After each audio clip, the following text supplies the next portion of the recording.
सोचो, तुम अकेले अपने घर में हो। रात का समय है, हल्की हल्की बारिश हो रही है। अचानक टॉयलेट में जाते वक्त तुम शीशे में अपनी परछाई देखते हो, लेकिन जब तुम हिलते हो तो परछाई 2 सेकंड बाद हिलती है। क्या करोगे? मुंबई का एक पुराना फ्लैट जहां अकेली रहती थी रिया। काम के बाद जब भी वो घर लौटती, अजीब अजीब आवाजें सुनाई देती, जैसे कोई धीमे स्वर में बुदबुदा रहा हो, लेकिन वो इसे हमेशा अपना वहम समझती थी। एक रात बिजली चली गई। हल्की मोमबत्ती की रोशनी में उसने अपने मोबाइल का टॉर्च जलाया और वॉशरूम में गई।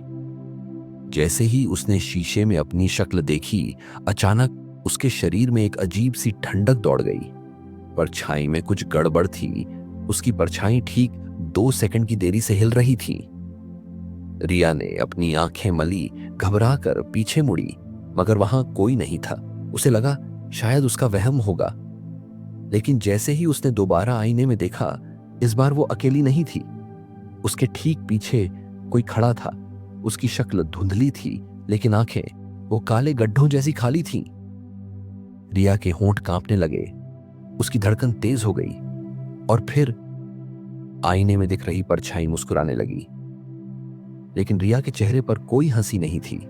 वो वहीं जमी खड़ी थी, लेकिन आईने में उसकी परछाई हंस रही थी, और धीरे धीरे उसके होठों से खून टपकने लगा।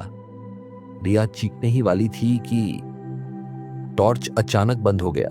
अंधेरा, और फिर सिर्फ एक आवाज, अब तुम भी मेरे साथ रहोगी हमेशा।